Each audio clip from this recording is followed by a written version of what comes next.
जी की जो पत्नी है लक्ष्मीबाई, वो बड़ी भक्त है, पर श्रीनिवास जी धनवान तो खूब हैं पर दान पुण्य कुछ नहीं करते। ठाकुर जी के मन में आया कि लक्ष्मीबाई तो इतनी हमारी भक्त है, इसका पति श्रीनिवास भी हमारा भक्त होना चाहिए। तो ठाकुर जी एक दीनहीन से ब्राह्मण का रूप बना करके एक सामान्य से बड़े अति दीन ब्राह्मण का रूप बना करके श्रीनिवास जी की दुकान पे आ गए। उनका बढ़िया कुछ व्यापार था, वहां पहुंच गए। श्रीनिवास जी बोले, कहिए विप्र देवता, क्या सहायता करें आपकी? बहुत ध्यान से सुनिएगा। भगवान दीनहीन से ब्राह्मण बन के कहे, बोले देखिए आप तो नगर सेठ हैं, आप पर तो इतना धन है, आपका तो इतना बड़ा व्यापार है, मेरे बालक का जनेऊ संस्कार यज्ञोपवीत होना है, मुझ पर ज्यादा धन नहीं है, यदि आप मेरी थोड़ी सी सहायता कर देंगे तो मैं अपने पुत्र का जनेऊ संस्कार कर दूंगा। श्रीनिवास जी ने मन में विचार किया, बोले कि आज इसकी सहायता कर दी तो कल कहेगा बेटे का ब्याह है उसके लिए कर दो, फिर उसमें कर दूंगा, कहेगा बेटे के बेटा हुआ उसमें सहायता कर दो, ये लगा ही रहेगा। एक बार सहायता कर दूंगा तो हमेशा के लिए इसके द्वार खुल जाएंगे, आता ही रहेगा कुछ ना कुछ मांगने। तो श्रीनिवास ने कह दिया, आज मैं बहुत व्यस्त हूं, आप कल आ जाना। जैसी आज्ञा। दूसरे दिन फिर से ठाकुर जी आ गए, दीनहीन से ब्राह्मण। बोले आपने आज बुलाया था, आप कुछ सहायता कर दीजिए। अब वो अपना काम वाम इधर उधर करने लगा, दिखाने ऐसे लगा कि बहुत व्यस्त है। श्रीनिवास जी फिर बोले, आप कल आइएगा, मैं आज भी बहुत व्यस्त हूं, मैं कल आपसे मिलूंगा। ठाकुर जी बड़े दीनहीन, बड़े सरल, जैसी आज्ञा, मैं कल आ जाऊंगा। फिर चले गए। तीसरे दिन फिर ठाकुर जी आ गए। श्रीनिवास बोला, ये तो रोज आ जाता है, क्या करूं इसका? श्रीनिवास जी ने बाहर कुछ 2-3 बालक बैठा दिए, बोले जैसे ही ये ब्राह्मण आता देखे मुझे बता देना, मैं कहीं भाग जाऊंगा, मैं मिलूंगा ही नहीं इसको। रोज कल कल कल करते करते 3 महीने बीत गए। अब तो ऐसी स्थिति हो गई कि जैसे ही ब्राह्मण आता दिखता, श्रीनिवास कहीं से भाग जाता और सबको ये बोल देता, इसको बोल देना है ही नहीं, चले गए कहीं बाहर। कब आएंगे? बोले 2 महीना बाद आएंगे। 2 महीना की तो छुट्टी मिले। ठाकुर जी बोले, मैं 2 महीना प्रतीक्षा कर लूंगा, 2 महीने बाद आ जाऊंगा। और ठीक उस तिथि के 2 महीना बाद ठाकुर जी फिर आ गए। अब कोई हम आप जैसा व्यक्ति होता तो फिर अपना स्वाभिमान देखता, अरे क्या रोज रोज इसके द्वार पर जाना। लेकिन वो तो ठाकुर जी है ना, ठाकुर जी को स्वाभिमान थोड़ी रहता है। ठाकुर जी को तो ये इस पर कृपा करनी है मुझे, वो तो ढीठ बन जाते हैं। और ढीठ भी नहीं, हमारे ब्रज में तो ऐसा विनोद में कहते हैं, ठाकुर जी महा ढीठ बन जाते हैं। एक बार एक भक्त की कथा आती है कि उससे सब लोग कहते थे गंगा जी स्नान करने जाओ। वो गंगा जी इसलिए नहाने नहीं जाता था कि वहां पंडे पुजारी पकड़ लेंगे, कहेंगे दक्षिणा दो, वो दक्षिणा नहीं देनी पड़े, इसलिए गंगा जी नहीं नहाता था। पत्नी ने एक दिन कहा, मैं भोजन नहीं बनाऊंगी और मैं मायके चली जाऊंगी अगर आप गंगा स्नान करके नहीं आए तो गंगा स्नान करने गया तो साधारण घाटों पे नहीं गया, उस घाट पे गया जहां पर शव जलाए जाते हैं। वहां पे पंडे पुजारी होते ही नहीं है। बोले वहां नहाऊंगा तो कोई नहीं आएगा। कंजूसों की भी। अच्छा, एक और चीज, हमने कई भक्तों के चरित्र देखे, कंजूसों से भी ठाकुर जी की बड़ी मैत्री है। दान पुण्य करने वाले तो ठाकुर जी के हैं ही, लेकिन जो कंजूस होते हैं ना, ठाकुर जी उनका भी पीछे छोड़ते नहीं है, कैसे ना कैसे भी करके उनका पैसा निकलवाते ही हैं।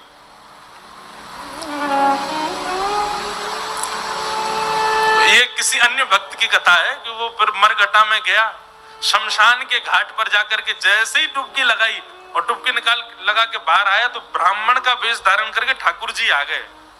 आइए आइए यजमान, जय हो, बड़े दिनान में देखो। बोले तुम यहाँ भी आ गए? बोले हम तो सब जगह रहते हैं। लाओ लाओ भैया, आज हमारी सुबह से किसी ने तिलक पिलक नहीं किया, लाओ चलो कुछ दक्षिणा दो। वो कथा बड़ी लंबी है, बड़ी प्रसिद्ध भी है। उसने कहा घर आ जाना, तो ठाकुर जी घर पहुंच गए। पत्नी ने कहा बाहर ब्राह्मण खड़ा है, उसको दक्षिणा देनी है। कंजूस व्यक्ति बोले उनसे कह दो आज बीमार हैं, कल आ जाएगा। पत्नी जाके कह दिया, बोले हमारे पतिदेव तो बीमार हैं। बोले यजमान बीमार हो गया, मैं तो यहीं बैठ करके उसका अनुष्ठान करूंगा, जब तक ठीक नहीं हो जाएगा अनुष्ठान करता रहूंगा मैं। ठाकुर जी भारी जपमाला लेकर के बैठ गए। पत्नी ने अंदर जाके बताया, बोलो वो तो बाहर अनुष्ठान कर रहे हैं, तुम ठीक हो जाओ तब जाएंगे। मन में विचार करने लगा, बोले जाएगा नहीं, सुनो बाहर जाके उसको कह दो पतिदेव तो पधार गए, भगवत धाम चले गए। पत्नी बोली 1 रुपया ही तो देना है, दे दो जाके। बोले क्यों दे दो, तुमको क्या पता कितनी मेहनत से कमाया जाता है, मना कर दो, कह दो पधार गए वो तो। पत्नी बेचारी थोड़ी रोती रोती सी गई, बोले आप अब चले जाओ, पतिदेव तो पधार गए। ठाकुर जी बाहर ब्राह्मण बन के बैठे। ठाकुर जी बोले मेरे यजमान पधार गए, अंतिम संस्कार मैं करा के जाऊंगा, मेरे यजमान है, उनकी शव यात्रा में जाऊंगा, उनकी अर्थी मैं बनवाऊंगा, चिता में लकड़ियां मैं लगवाऊंगा, अपने हाथ से एक एक लकड़ी रखवाऊंगा, और मैं वेद मंत्र बोलूंगा, मेरे मंत्रों के उच्चारण से उनके अग्नि संस्कार होगा। मुझे नहीं चाहिए दक्षिणा, आप मत देना मुझको, अब मैं मुफ्त में उनका संस्कार करा के जाऊंगा।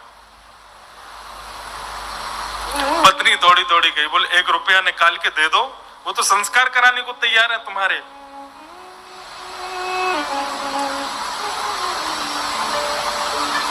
कंजूस बोला सुनो एक काम करो, अर्थी लगाओ तुम, और अर्थी बंधवा करके लेट गया। बोले चुपचाप बस ले चलो, थोड़ी दूर तक चलेगा, फिर चला ही जाएगा, जब दिख जाएगा ना कि हाँ ये वास्तव में मर गया है तो कुछ नहीं मांगेगा। महाराज अर्थी पर चढ़ गया, राम नाम सत्य बुलवाता हुआ जा रहा है शमशान, लेकिन 1 रुपया नहीं दे रहा है। ठाकुर जी भी चल रहे, बोले तू ढीठ है, मैं महाढीठ हूं, मैं भी लेके ही जाऊंगा। शमशान पहुंच गए, वहां पर चिता बन गई, चिता में शव को रख दिया। उसका छोटा बच्चा वो अपने पिता के पास जाके, पिताजी दे दीजिए ना, वो यहीं खड़ा है, वेद मंत्र बोल रहा है, आपके सारे तो पिंडदान करवा दिए उसने, अब दे दीजिए उसको। बोले तू कुछ मत कर, तू परिक्रमा लगा के चिता में अग्नि लगा, जैसे ही थोड़ी अग्नि प्रज्वलित होगी चला जाएगा, मैं उठ के बाहर आ जाऊंगा। बालक ने जैसी चिता में अग्नि लगाई, चिता जलने लगी। ठाकुर जी के मन में विचार आया, बोले भैया भगत मैं हारा, तू जीता, तू निकल के बाहर आ। तुरंत उसका हाथ पकड़ करके खींचा और ठाकुर जी अपने रूप में प्रकट हो गए। वाह भाई तेरी कंजूसाई पर हम तेरे पर न्यौछावर हो गए, वाह ऐसी कंजूसाई, ऐसे अद्भुत अद्भुत भक्त हुए ठाकुर जी के। तो ऐसे ही थे ये श्रीनिवास। 6 महीना तक ब्राह्मण को लटकाए रखा, लेकिन उसको पैसा नहीं दिया। लेकिन रोज आकर के बैठ जाएं ठाकुर जी, तो बोले मेरे बेटे का यज्ञोपवीत होना है, कुछ दे दीजिए। श्रीनिवास ने कहा इससे बचने का कोई और उपाय ढूंढना पड़ेगा, और उसने क्या किया, खोटे सिक्के जो कहीं नहीं चलते, खोटे सिक्के, पुराने सिक्के जो जिनका कहीं अस्तित्व नहीं है, जिनको कोई लेता तक नहीं है, उनकी 2 थैलियां बना करके, 2 पोटलियां बना करके रखें, और आज जैसे ही भगवान आए तो दोनों पोटलियां उनके हाथ में थमा दी। बोले ये लो पैसा, तुमने मांगा मैंने दिया, अब कल से मत आना यहां पर। ठाकुर जी तो सब जानते हैं, अंतर्यामी। भगवान ने जैसे ही देखा, कहा बोले ये तो खोटे सिक्के हैं, ये तो कहीं चलेंगे ही नहीं, इनका तो कोई प्रयोग ही नहीं होगा। बोले देखो बात हुई थी धन देने की, धन मैंने दे दिया, अब खोटा दूं अच्छा दूं ये मेरे ऊपर है। तुम मंगता हो, मैं दानी हूं, मैं चाहे जो दूं, तुम मना नहीं कर सकते, लेके जाओ इनको, चाहे जो हो जाए। ठाकुर जी चुपचाप श्रीनिवास के घर पहुंच गए, और घर जाकर के उनको पता था कि पत्नी परम भक्ता है। उसके आगे जाकर के ठाकुर जी तो रोने लगे, और रोते रोते बोले 6 महीना से श्रीनिवास जी मुझको रोज बोल देते हैं कल आओ कल आओ कल आओ, और 6 महीना बाद आज मुझको ये फूटी हुई कौड़ियां दे दी हैं, खोटे सिक्के दे दिए, कहीं नहीं चलेंगे। मैं अपने पुत्र का कैसे करूं यज्ञोपवीत संस्कार? और वो तो परम भक्ता थी, उसका हृदय तो इतना द्रवित हो गया, इतनी व्याकुल हो गई, क्या करूं? मेरे द्वार पर ब्राह्मण देवता मांगने के लिए आए हैं और 6 महीना से परेशान ब्राह्मण देवता हैं। तुरंत दौड़ करके भीतर गई और अपनी अलमारी के अंदर से उनके पिता ने एक सुंदर नासिका में पहनने वाला एक क्या बोलते हैं उसको, नथनी, वो नथनी उनको दी थी, जिसकी कीमत हजारों लाखों में थी उस समय पर। मतलब कि अगर उसको बेच दिया जाए तो खूब सारा धन लिया जा सकता था, इतनी महंगी। अंदर तिजोरी के अंदर वो छुपा करके रखी थी श्रीनिवास ने ही। तुरंत वो तिजोरी से निकाल करके और अपनी जो नथनी थी ब्राह्मण देवता को प्रदान कर दी। बोले आप इसको ले जाइए और आप अपने पुत्र का बड़े प्रेम से, आनंद से यज्ञोपवीत संस्कार करो। ठाकुर जी तो बड़े प्रसन्न हो गए। ठाकुर जी उस नथनी को लेकर के सीधे श्रीनिवास की दुकान पे ही गए और दुकान पे जाके बोले देखो आपने तो खोटे सिक्के दिए, उनसे तो कोई काम बन नहीं रहा, अब मुझे एक दानी ने एक स्वर्ण की सामग्री दी है, आप उसको गिरवी रख करके मुझे 100 सोने की मोहर दे दो। श्रीनिवास बोला दिखाओ क्या दिया है। तो जैसे ही वो नथनी दी, वो नथनी तो देखते ही वो समझ गया ये तो मेरी पत्नी की है। उसने घुमा घुमा करके देखा और उसने मन में आया, बोले पत्नी है भी ऐसी, बड़ी सीधी है, भोली है, भक्त है, ये जरूर घर जा करके रोया होगा और उसने इसको निकाल, लेकिन उसने मुझसे पूछे बिना दे दी। श्रीनिवास ने कहा ठीक है मैं देता हूं, रुको। भीतर गए और अपनी दुकान की तिजोरी में ले जा करके वो नथनी श्रीनिवास ने रख दी और बाहर आकर के कहा अभी मुझ पर मोहर नहीं है, आप कल आइए, कल 100 सोने की मोहर लेकर के जाइएगा मुझसे। भगवान बोले कल दे देंगे ना आप? बोले पक्का दूंगा, मैंने आपकी रख ली ना, नथनी अपने पास रख ली, सोने की मोहर कल दूंगा, अभी जाओ। ठाकुर जी तो वहां से चले गए। श्रीनिवास क्रोध में तिलमिलाता हुआ, आंखें लाल पड़ी, चेहरे का ताम्रवर्ण हो गया, घर पहुंचा अपने। घर में जाती चिल्लाने लगा कहां हूं, बाहर आओ निकल करके। पत्नी दौड़ी दौड़ी आई, क्या हुआ क्या हुआ? बोले सुनो, तुम्हारे पिता ने जो तुमको नथनी प्रदान की थी बड़ी बहुमूल्य, उसमें बहुत सारे रत्न लगे हैं, बहुत सुंदर एक हीरा लगा, जरा लेके तो आना, मुझे देखनी है वो। अब पत्नी घबराने लगी, बोली वो तो मैंने ब्राह्मण को दे दी और श्रीनिवास अपनी तिजोरी में रख करके आए थे। इधर उधर घूमने लगा और बार बार पूछे कहां है नथनी, जल्दी लेकर के आओ। पत्नी घबरावे, थोड़ी देर में बोला यदि तुम लेकर के नहीं आई तो तुमको जीवित गाड़ दूंगा, मैं तुम्हारी मृत्यु कर दूंगा, मैं जल्दी लेकर के आओ, भीतर जाओ। श्रीनिवास का क्रोध देख करके जो लक्ष्मीबाई उनकी पत्नी थी वो कक्ष के भीतर गई, अंदर से किवाड़ लगा करके खूब रुदन करने लगी, स्मरण करने लगी, हे जगतनाथ, हे प्राणनाथ, मैंने अपराध किया है कि मैंने अपने पति से बिना पूछे घर की सामग्री किसी को दे दी, पर वो किसी दरिद्र व्यक्ति को तो नहीं दी, किसी गलत स्थान पर तो नहीं दी। एक ब्राह्मण बेचारा केवल अपने परिवार का पालन करने के लिए कुछ मांग रहा है, 6 महीने से परेशान था, उसको यदि मैंने दी, इसमें भी आपकी सेवा का भाव रखा मैंने, क्योंकि मैंने सुना है कि ब्राह्मण आपके मुख हैं, कोई ब्राह्मणों की सेवा करता है तो वो आपके मुख की सेवा के समान होता है। मुझसे अपराध तो हो गया है नाथ, लेकिन मैंने तो आपकी सेवा के लिए किया है। मेरे प्राण तो आज निकल जाएंगे, पति मुझे मेरे जीवित छोड़ेंगे नहीं, लेकिन मैं उनके हाथों मर करके उन पर दोष लगे ऐसा नहीं करूंगी, मैं स्वयं अपने प्राण त्याग दूंगी। और उन्होंने तभी वहां कक्ष में कुछ ऐसी सामग्री थी, उससे विष लेकर के एक कटोरी में और पीना चाहा और अंत समय में बस एक भावना रखी, हे मेरे ठाकुर जी, केवल आप उस ब्राह्मण को सुरक्षित रखिएगा, उसके परिवार को सुरक्षित रखिएगा, कहीं ये लड़ते झगड़ते उसके ऊपर आक्षेप ना डाल दें, उसके ऊपर कोई कष्ट ना दे दें, उसके बालक का अच्छे से यज्ञोपवीत संस्कार हो जाए। मेरी बस यही प्रार्थना है। मैं प्राण इसलिए नहीं त्याग रही हूं कि मेरे साथ कुछ गलत हुआ, कुछ अन्याय हुआ। मैं प्राण इसलिए त्याग रही हूं नाथ कि कहीं मेरे पति के ऊपर कोई आक्षेप ना लगा दे। और आप नाथ कृपा करना, मेरे तो प्राण निकल जाएंगे पर मेरे जीवन की शेष भक्ति जो है मेरे पति के जीवन में आ जाए। ऐसा कहते ही जैसे ही विष मुख के पास लेकर के पान करने लगी लक्ष्मीबाई, तभी एक खनक जैसी हुई, एक आवाज जैसी आई। नेत्र खोल करके देखा तो जो नथनी थी उनकी, वही ऊपर से गिरी है उस विष की भरी हुई कटोरी में। नेत्र खोल करके देखा तो ये तो वही नथनी है, ये तो मेरी नथनी है, ये यहां कैसे आ गई? ठाकुर जी को बार बार धन्यवाद कहने लगे। निश्चित ही श्री ठाकुर जी ने कृपा करके ये मुझे प्रदान कर दी। तुरंत उस पात्र को दूर रख करके नथनी हाथ में लेकर के, भगवान पर विश्वास तो उनका था ही, प्रसन्न मुद्रा में द्वार खोल करके बाहर आई और बाहर आकर के श्रीनिवास जी को दिखा दी, लीजिए ये लो नथनी। अब यहां श्रीनिवास का दिमाग घूम गया।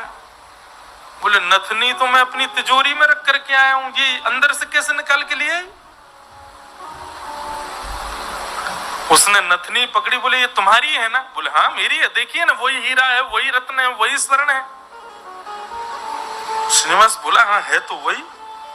वो कुछ नहीं, बात ही नहीं करी, नथनी लेकर के सीधा अपनी दुकान पर गया और दुकान पर जाकर के तिजोरी जो कि यथावत जैसी ताला आदि लगा के गया, जनेऊ में चाबी फंसा रखी थी, चाबी निकाल करके जैसे ही तिजोरी खोली और तिजोरी खोल करके भीतर देखा तो जिस तिजोरी में नथनी रखी थी वो वहां थी ही नहीं। श्रीनिवास तो व्याकुल हो गया, बोले ये कैसे संभव हो सकता है? वो तो घर गया, घर जाकर के पत्नी से कहने लगा, बोले मुझे सब सत्य बताओ, मुझे पता है कि ये नथनी अंदर नहीं थी, लेकिन मुझे सत्य जानना है कि ये अंदर आई कैसे। मैं तुम्हारे हाथ जोड़ता हूं, मुझे सत्य बताना। तब पत्नी ने सारा वृत्तांत बताया।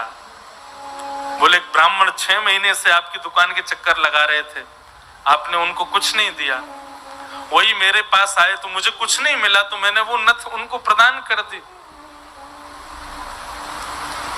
बस मैंने उनको प्रदान की थी, अब आपको कैसे इसका पता चला ये नहीं। तो फिर आगे श्रीनिवास ने बताया, बोलो ब्राह्मण मेरे पास आए और मेरे पास आके नथनी को उन्होंने गिरवी रखा, 100 सोने की मोहर मांगी थी, मैंने कल आने के लिए उनको कहा,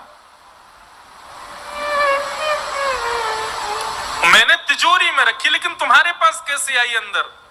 पत्नी ने बताया, बोले जब आप बहुत क्रोध करने लगे तो भीतर जाकर के मैं विष पान करने की योजना बना रही थी और जैसे ही मैंने विष अपने मुख से लगाया तभी खनक करके आवाज आई और जिस पात्र में विष था उसमें नथनी अपने आप आकर के गिर पड़ी। ये बात सुनते ही श्रीनिवास रुदन करने लगे, रोने लगे और रुदन करते करते उनको वो बार बार ब्राह्मण की छवि दिखाई देने लगी और बार बार उसकी छवि में ठाकुर जी का रूप दिखने लगा। वो स्मृति आने लगी कि जब मैं कह देता था कल आ जाना तो बेचारे ऐसे हाथ जोड़ करके, ठीक है बाबूजी मैं कल आ जाऊंगा, पर कल आप दे देंगे ना मेरे पुत्र का यज्ञोपवीत होना है। ये सारी स्मृति श्रीनिवास के चित्त में उठने लगी और ये विश्वास प्रगाढ़ हो गया कि ये सामान्य ब्राह्मण नहीं थे, साक्षात ठाकुर जी थे और ये ठाकुर जी अनुग्रह करके मुझसे दान कराने के लिए आ रहे थे। अरे दान क्या कराने आ रहे थे, मेरे आगे हाथ जोड़ करके मांगने के लिए आ रहे थे। मैं जप नहीं करता, तप नहीं करता, संध्या नहीं करता, साधना नहीं करता, और मेरे द्वार पर ठाकुर जी आकर के ऐसे खड़े हो जाते थे भिक्षुक के भांति कि कुछ दे दो। मैंने ठाकुर जी को भिक्षुक बनाया, मैंने ठाकुर जी को प्रतीक्षा करवाई, मैंने ठाकुर जी को टालता रहा। capture life's biggest celebrations? The Realme 16 Pro series. 1x Show. प्रतीक्षा करवाई, मैंने ठाकुर जी को टालता रहा। अपनी पत्नी के चरण पकड़ लिए, बोले तुम्हारी भक्ति किस योग्यता है? मैं तो घोर नास्तिक हूं, मैंने तो अपने जीवन में कुछ भी अच्छा नहीं किया। ये तुम्हारी भक्ति का प्रभाव कि ठाकुर जी मुझ पर अनुग्रह करने के लिए आ रहे हैं। मैंने ठाकुर जी को टहलाया, मैंने ठाकुर जी से प्रतीक्षा करवाई, मैंने ठाकुर जी को इतना कष्ट दिया इस संपत्ति के लिए, इस धन के लिए। तुरंत हाथ में जल लेकर के, अक्षत लेकर के, दक्षिणा रख करके अपनी पत्नी से कहा तुम भी हाथ रखो, और दोनों ने हाथ में हाथ रख करके अपनी संपूर्ण संपत्ति, जितनी संपत्ति है, दुकान, मकान, बगान, जो कुछ भी था उनके पास में, सबको संकल्पित करके कृष्णार्पणमस्तु, हम सब ठाकुर जी को अर्पित करते हैं। इस संपत्ति के चक्कर में मैंने ठाकुर जी से प्रतीक्षा करवाई, इस संपत्ति के आगे मैंने ठाकुर जी को इतना कष्ट दिया। और उसी दिन से ही श्रीनिवास की स्थिति ऐसी हो गई कि अपना जितना धन था धीरे धीरे धीरे धीरे करके ब्राह्मणों में, संतों में, वैष्णवों में, अयोग्यों में, गरीब कन्याओं के विवाह में, गरीब बालकों की पढ़ाई में करते करते करते करते एक तो होता है कि इतना खर्च करें कि हमारा घर भी चले, पर नहीं, इसकी तो ऐसी स्थिति हो गई कि अब वो कुछ रखते ही नहीं है अपने पास। अपनी दुकान भी बेच दी, अपनी सारी संपत्ति बेच दी, एक दिन अपना घर भी बेच दिया। परिवार के लोग धीरे धीरे कोसते कोसते दूर होने लगे। अरे क्या बुद्धि हो गई तुम्हारी, सब बेच दिया। सबको ठाकुर जी की सेवा और ठाकुर जी के जनों की सेवा में लगा दिया। एक फूटी कौड़ी भी अपने पास नहीं रखी। बोले कि नहीं, इसकी वजह से मैंने ठाकुर जी को श्रमित कराया, मैं इसको कैसे रख सकता हूं। और सब छोड़ करके, सब त्याग करके पत्नी ने कहा अब हमारे पास कुछ भी नहीं है, रहने के लिए घर भी नहीं है, भोजन करने के लिए अन्न भी नहीं है, पहनने के लिए वस्त्र भी नहीं है, अब हम क्या करें। बोले अब पकड़ो मेरा हाथ। अब हमने सब छोड़ दिया, क्योंकि अब तक सबको अपना माना था, पर अब हमारे नाथ, हमारे स्वामी श्री पंडरीनाथ हैं, श्री विठ्ठल भगवान हैं, चलो उन्हीं की शरण में, चलो उन्हीं के नगर में, वही खिलाएंगे, वही रिलाएंगे, वही सब करेंगे हमारी व्यवस्था। और श्रीनिवास अपनी पत्नी के साथ पंढरपुर आ गए हमेशा के लिए।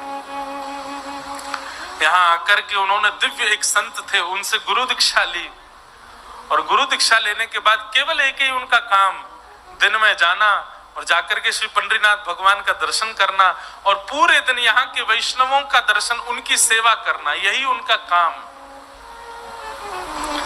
दीक्षा के बाद गुरुदेव ने उनको दूसरा नाम प्रदान कर दिया।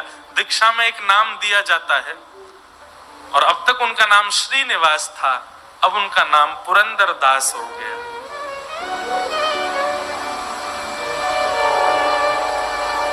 श्री पुरंदर दास चंद्रभागा नदी के तट पर बैठे रहते, दिन भर विठ्ठल विठ्ठल विठ्ठल विठ्ठल विठ्ठल बस चिंतन करते, और उस स्वरूप का ध्यान करते जो ब्राह्मण रोज अपने हाथ फैला करके दुकान पर आता था।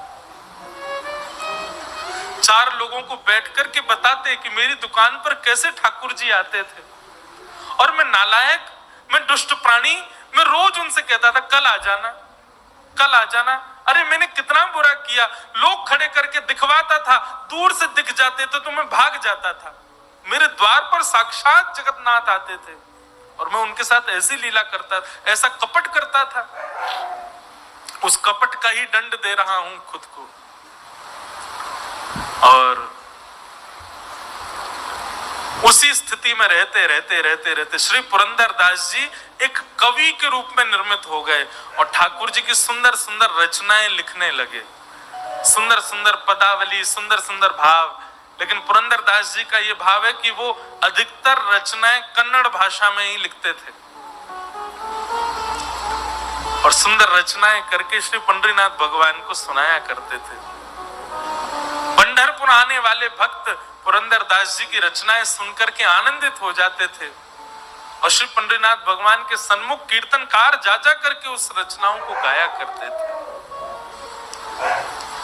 इस प्रकार पुरंदर दास जी अपना जीवन शेष समय एक कवि के भांति भगवान लीला चिंतन करते करते उन्होंने ठाकुर जी के श्री चरणों में अपने प्राणों का परित्याग कर दिया।